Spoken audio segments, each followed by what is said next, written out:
प्रिय छात्रों, बीए द्वितीय वर्ष के भूगोल प्रायोगिक में मैं आपको पहले भी कुछ बता चुका था। प्रायोगिक भूगोल से संबंधित उसी कक्षा को आगे की तरफ बढ़ाते हुए हम लोग जो परीक्षा से उपयोगी और महत्वपूर्ण टॉपिक्स है उसका डिस्कशन करेंगे। तो इसमें जो सबसे पहले अपना टॉपिक आ रहा था उच्चावच या धरा ऊंचाई का प्रदर्शन कैसे किया जाए, इसका रूप है। ठीक इसी प्रकार उच्चावच के बाद आपके पास जो भी सोशियोलॉजिकल या आर्थिक डाटा है उसका किस प्रकार से ग्राफिकल है या फिर आपके डायग्रामेटिकल है, रिप्रेजेंटेशन है वो। और तीसरा जो टॉपिक है कि मैप में जो डाटा है उस डाटा को आप कैसे प्रदर्शित करें, यदि आपके पास आंकड़े हैं और उन आंकड़ों का प्रदर्शन आप किस प्रकार से करें कि सीधा ही जो अध्ययन करता है उसके सीधे दिमाग में वो फिट हो जाए या उसको आसानी से समझ में आ सके। तो बीए द्वितीय वर्ष में जोधपुर यूनिवर्सिटी के जो सिलेबस में है इन्हीं तीन चीजों को केंद्रित किया गया है कि 3D को 2D में यानी कि त्रिविमीय आकृति का रूप है वो द्विविमीय कागज पर कैसे लाया जाए और उसका आंकलन या उसका अध्ययन कैसे किया जाए कि मान लीजिए कि जैसे कोई पहाड़ी है, वो पहाड़ी जमीन पर कैसे, जमीन पर जो है उसकी हाइट है, ऊंचाई है, उसका रूप है, वो कागज पर आए और आने के बाद उसको जैसे कागज पर यानी कि मैप पर जो भी अध्ययन करने वाला होता हो वो डायरेक्टली उसको जाके अध्ययन कर सके या उसके बारे में पढ़ सके और उसको आसानी से ज्ञान हो सके, यही उच्चावच का प्रदर्शन है। इसी के अलावा इस कुछ मेथड्स है वो भी मैं बता दूंगा और साथ ही कुछ ऐसी चीजें हैं जैसे सामाजिक एवं आर्थिक डाटा, जैसे जनसंख्या का प्रदर्शन कैसे करना है या किसी स्थान पर वर्ग अंतराल का निर्धारण कैसे करना चाहे, कैसे प्रदर्शन करना है, या आपके प्रोडक्शन का किसी स्थान में प्रोडक्शन हो रहा है उस प्रोडक्शन को किस प्रकार से अपने कैसे किया जाए, इन सभी चीजों पर यह मुख्य रूप से केंद्रित है। तो मैं शुरुआत में आपका जो टॉपिक है वो उच्चावच का प्रदर्शन। उच्चावच से तात्पर्य कि वह ऐसे आंकड़े जो पूर्णतः ऐसा धरातलीय स्वरूप जो 3D को, जैसे मान लीजिए मैं इसकी क्लास पहले ले चुका हूं, फिर भी जैसे ये कोई पहाड़ी है, इस पहाड़ी की ये हाइट है मान लीजिए 800 मीटर। अब इस कहीं पर 800 मीटर है, कहीं पर 400 मीटर है, कहीं पर 200 मीटर है, और तो ये इसका अलग अलग इसका शेप पाया जाता है। तो आकृति, आकार और उसके ऊंचाई में अलग अलग वेरिएशन या रूप पाए जाते हैं। तो इसमें क्या हुआ, इसकी क्या हुआ, लंबाई भी होगी, ऊंचाई भी होगी और मोटाई भी होगी, तीन रूप आ गए। अब ये जो तीन रूप है वो कागज पर कैसे लाया जाए, तो या तो आप जब भी कहते कि या तो आप कैमरा लेंगे तो कैमरा लेने के बाद क्या कैमरे का फ्रंट पोर्शन आएगा, बाकी चीज नहीं आएगी। तो इस पर इसको कैसे लाया जाए, जैसे कि जो कि ताकि उसको वापस जो भी अध्ययन करना है, मैप में इसको बनाना है, वो अध्ययन करने वाला इसको आसानी से समझ सके या उसके बारे में जानकारी ले सके। तो इसके लिए सामान्यतः दो प्रकार की विधियों को उपयोग में लिया जाता है कि ग्राफिकल मेथड और मैकेनिकल मेथड। ग्राफिकल मेथड में हम लोग किसी चीज को किसी पर्टिकुलर लाइन के द्वारा या उसके शेप के द्वारा या उसकी डिजाइन के द्वारा या कोई पर्टिकुलर बेस मानते हुए उसका एक डिजाइन या रूप या उसके मैप या उसका आपकी स्केल्स का निर्धारण करते हैं और उसके अनुसार उसका डायग्राम बनाते हैं और उसके अनुसार उसका शेप बनाते हैं, और शेप एक पर्टिकुलर पैमाने के अनुसार एक निश्चित रूप में होता है। ठीक मैकेनिकल मेथड में हम लोग किसी भी स्थान की हाइट का एनालिसिस करते हैं।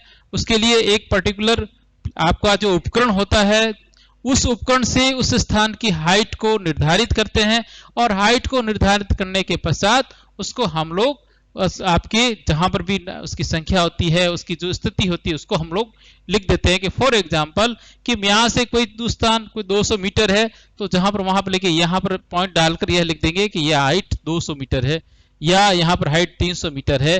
तो लिख दे कि इस प्रकार से जो प्रदर्शन होगा वो आपके यांत्रिक में भी हो सकता है, फिर आप कैमरे से ले सकते हैं, एयर फोटोग्राफी कर सकते हैं, जेरोक्स कर सकते हैं, या कुछ भी इसका तो कई रूपों में जो टेक्निकल इंस्ट्रूमेंट का यूज करके किसी आपके हाइट का प्रदर्शन किया जाता है वो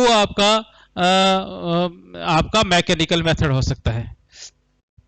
इसमें जो क्योंकि आपके सिलेबस में आलेखी मेथड है, तो आलेखी मेथड में अपने यहां पर आपकी 4 प्रकार की विधियों को उपयोग में लिया गया है: हेसियो line, contour line, form line और कलर एंड शेड मेथड, या आपके आइसोप्लेथ मेथड जिसे भी कह सकते हैं।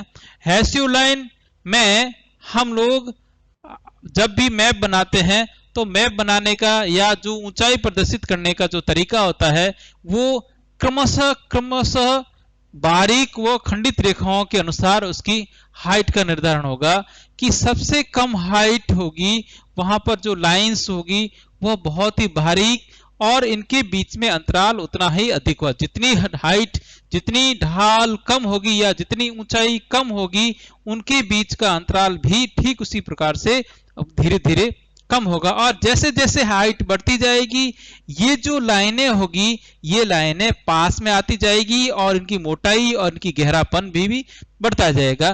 तो हेसियो रेखा एक प्रकार की क्रमशः क्रमिक खंडित व महीन आकार की रेखाएं होती है जिसके द्वारा हम लोग किसी भी स्थान की ऊंचाई का प्रदर्शन करते हैं। ठीक इसी प्रकार से समोच्च रेखाएं, यह समोच्च रेखाएं ऐसी जिसे कहते हैं कंटूर लाइन, यह समोच्च रेखाएं समान ऊंचाई को प्रदर्शित करने वाली काल्पनिक रेखाएं होती है जो मैप पे बनाई जाती है। और इसके अंदर क्या करते हैं कि हम लोग किसी भी स्थान की हाइट को, मान लीजिए किसी स्थान के हमें कंटूर लाइन या मैप बनाना है तो जहां जहां उस स्थान का हम लोग मैप ले लेंगे और मैप लेने के बाद वहां उस स्थान की सभी समुद्र तल से ऊंचाई को ज्ञात कर लेंगे और ज्ञात करने के पश्चात उस ऊंचाई के स्थान जहां जहां उस ऊंचाई के स्थान पर उसको लिख लेंगे और लिखने के बाद एक वर्ग अंतराल से एक निश्चित अंतराल की लाइनें बनाएंगे और बिंदुओं को देखेंगे कि बाद में उन बिंदुओं को आपस में जोड़ने के बाद जो एक लाइन बनेगी या जो एक रेखा बनेगी उस काल्पनिक रेखा को हम लोग कहेंगे कंटूर लाइन या समोच्च रेखा। समोच्च रेखाओं के बीच में अनुमानित रूप से जो आपके लाइनें होती है या जो कटी फटी या खंडित रूप से होती है उनको हम लोग करते हैं आकृतिक रेखा या फॉर्म लाइन रेखा। यह जो सामान्यतः समोच्च रेखाओं के बीच में ही बनाई जाती है और बनाने में आधार हमेशा समोच्च रेखाओं को ही रखा जाता है। और रंग और आभा विधि में जिसे कहते हैं कॉर्नफ्लेथ मैथ, इसमें क्या करते हैं किसी भी मैप, समोच्च रेखी मैप को बनाने के पश्चात इसमें कलर ऊंचाई की गहनता के अनुसार रंग की गहनता भी बढ़ती जाती है। मान लीजिए किसी स्थान पर हाइट कम है और उसमें आपने ब्राउन कलर बनाया तो वो उसकी जो व्हाइटनेस होगी, सबसे जहां लोएस्ट ऊंचाई होगी वहां पर व्हाइटनेस की मात्रा अधिक होगी और मूल कलर की मात्रा कम होगी। और ठीक जैसे जैसे हाइट बढ़ती जाएगी उसका रंग में भी गहरता बढ़ती जाएगी और हाइट बढ़ती जाएगी।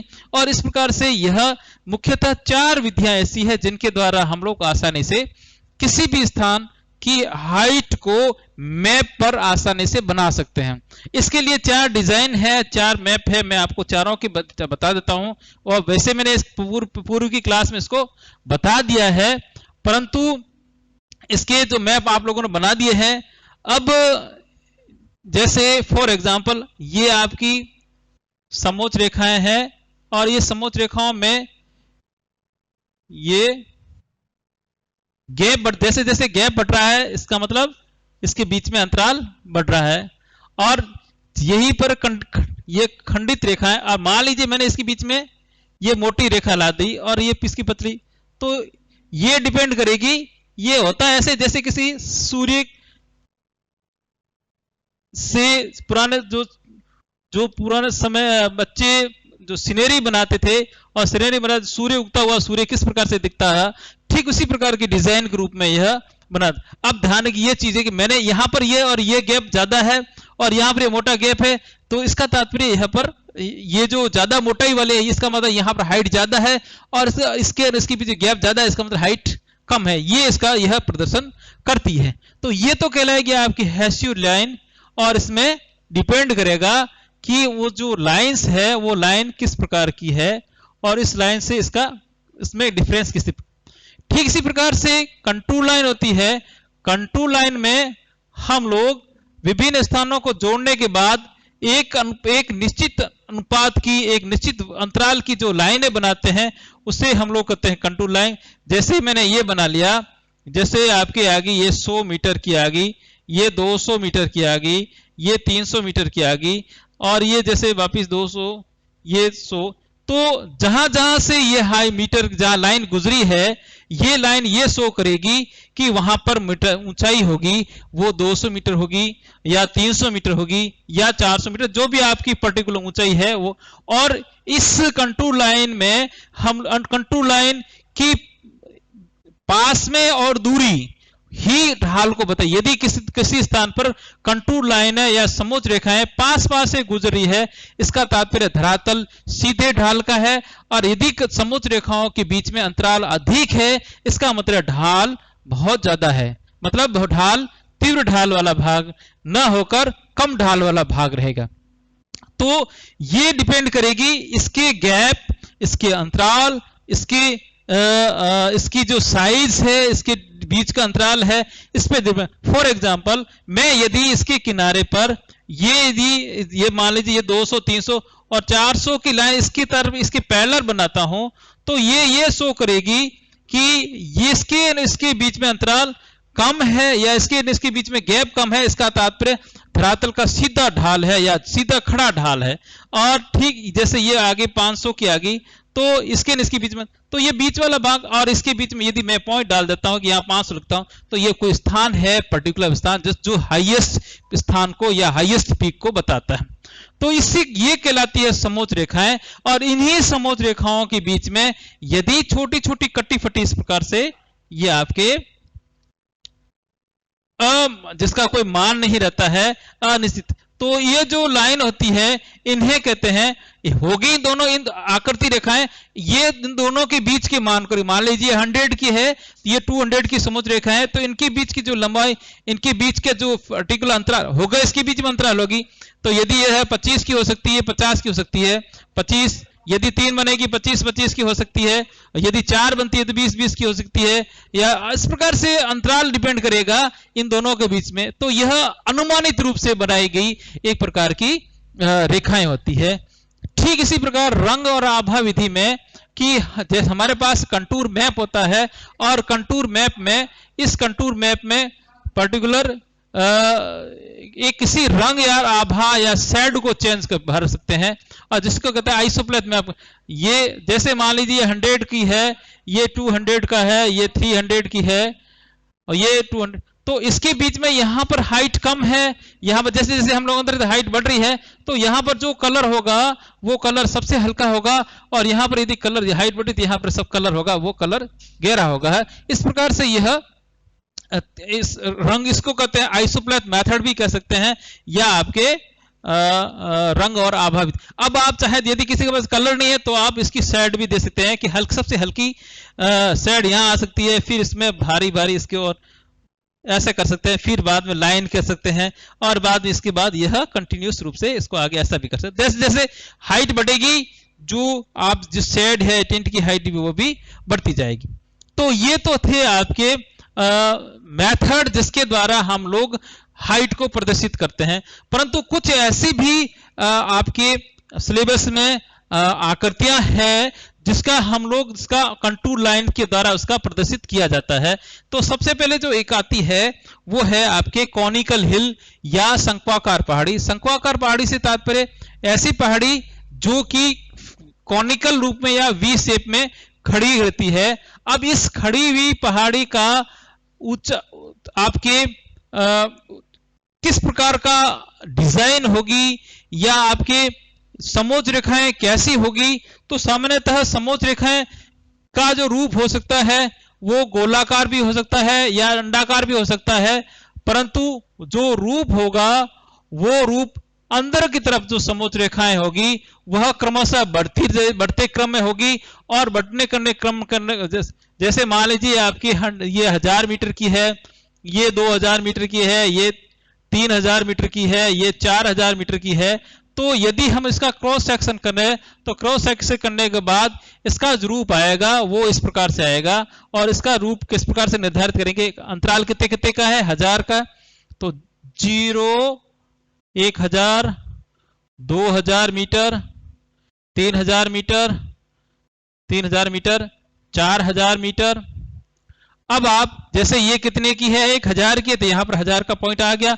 ये कितने की है आपके 2000 की है, 2000 का पॉइंट आ गया। ये कितने के 3000 की है, ये आपके 4000 की है, ये वापस 4000 की है, ये 3000 की है, ये 2000 की। बाद में क्या करेंगे, इनको ये इस प्रकार से मिलान कर देंगे। तो शंक्वाकार पहाड़ी का जो आपकी समोच्च रेखाएं होगी वो इस रूप में होगी, गोलाकार रूप में, जहां पर लगभग समोच्च रेखाएं होगी वो इस प्रकार के अंडे के रूप में होगी। और इसका एक अंतराल भी लगभग फिक्स रहेगा, एकदम खड़ी ढाल नहीं होगी इसमें। ढाल इस प्रकार से, ये दोनों ढाल, तो ध्यान रखिए समोच्च रेखाओं में भी यही अंतर दिख रहा है आपको कि ये अंतर लगभग समान चल रहा है और ऊंचाई भी डिस्ट्रीब्यूट।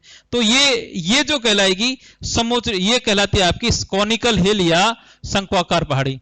ठीक इसके विपरीत यदि हम लोग चलें, इसके विपरीत जो आकृति बनती है वो बोलती है वी से वैली या वी आकार की घाटी। इसमें क्या करते हैं कि समोच्च रेखाओं का जो रूप होता है वो रूप इस प्रकार से होता है कि रूप तो वैसे का वी शेप का ही होता है या आपके अंतराल भी वही रहेगा, डिफरेंस भी वही रहेगा,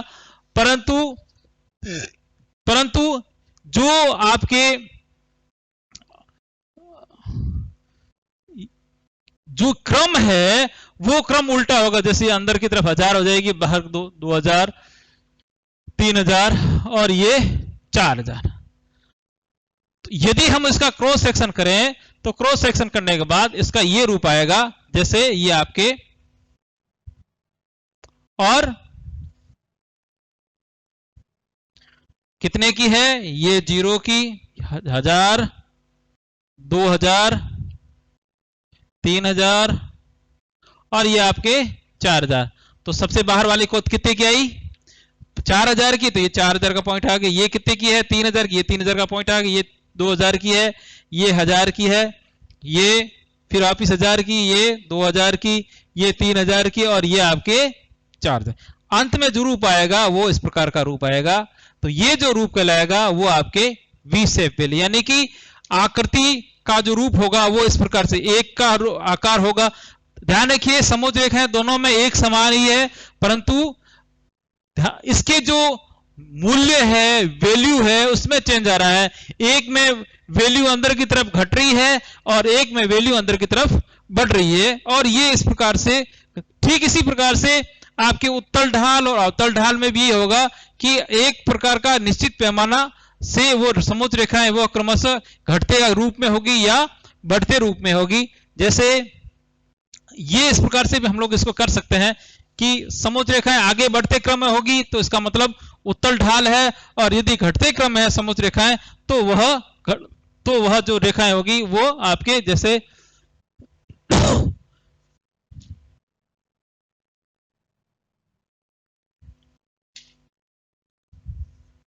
जैसे ये आपके आगे 1000, 2000, 3000, 4000, इसका क्रॉस सेक्शन करते हैं तो कैसा लगेगा, वो इस प्रकार से होगी।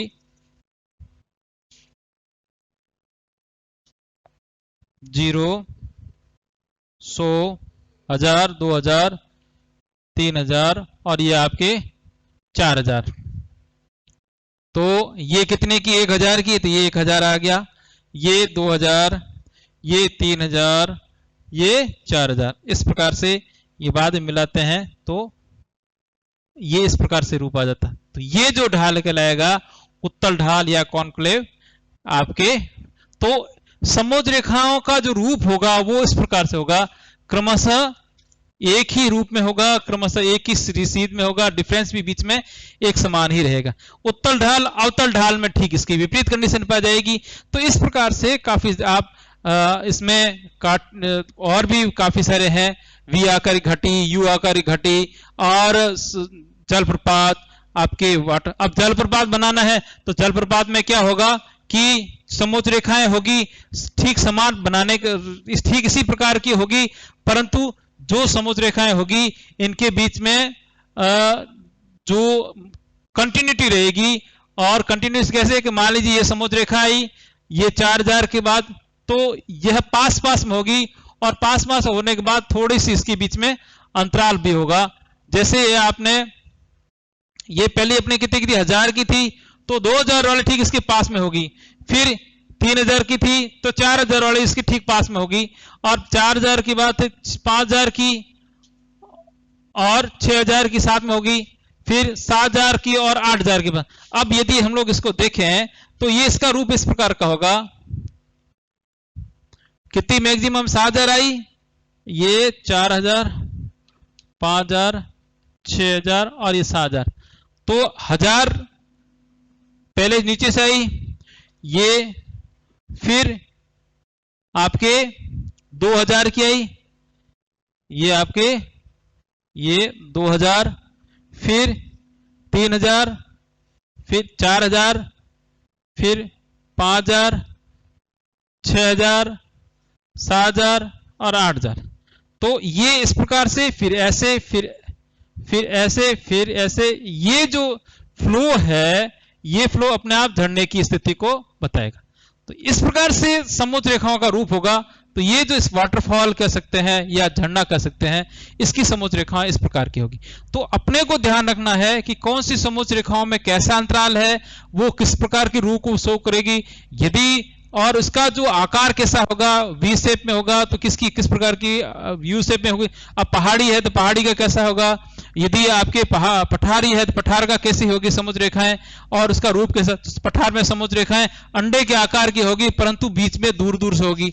यदि वी शेप वैली है तो समोच्च रेखाएं गोल गोल होगी और एक प्रकार से चक्र के समान होगी।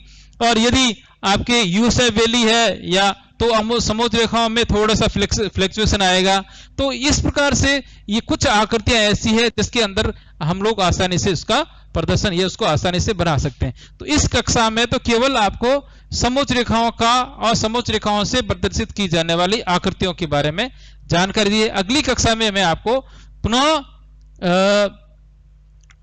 सामाजिक और आर्थिक आंकड़ों का प्रदर्शन बताऊंगा।